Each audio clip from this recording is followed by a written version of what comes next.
last summer I had to do a private tour for a very prestigious British public school, whose name I'm not going to reveal. And you probably know public school in Britain is actually a private school. Why the British call their private schools public schools, I don't know, because the British, I guess.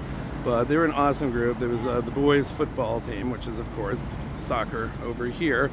And they were pretty awesome, actually. And I discovered one of the boys said to me that he actually had some Boston ancestry. Apparently he had Puritan ancestors who'd come over here in the 1600s and then left here in the 1700s during the Revolution because they were loyalists. So they went back to England. And I asked him, oh, who was your ancestor? And he told me, and it turned out it was my ancestor too, actually. And it turned out we went on Ancestry and quickly discovered we were seventh cousins once removed. So that was, this kid from England was my seventh cousin once removed.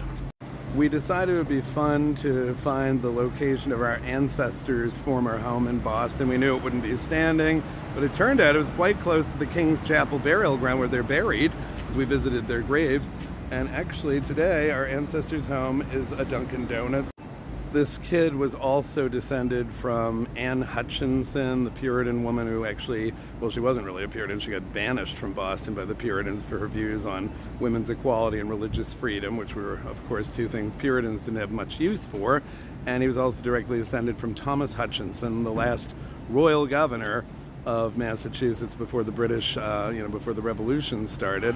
And the kid actually, texted his dad, because I told him, why don't you text your dad and say, why don't you come back to Boston, give it another try. Maybe the third time's the charm. And the dad texted back and said, no thanks, we're staying in the UK. Boston had their chance and the Yank bastards kept throwing us out, so fuck them.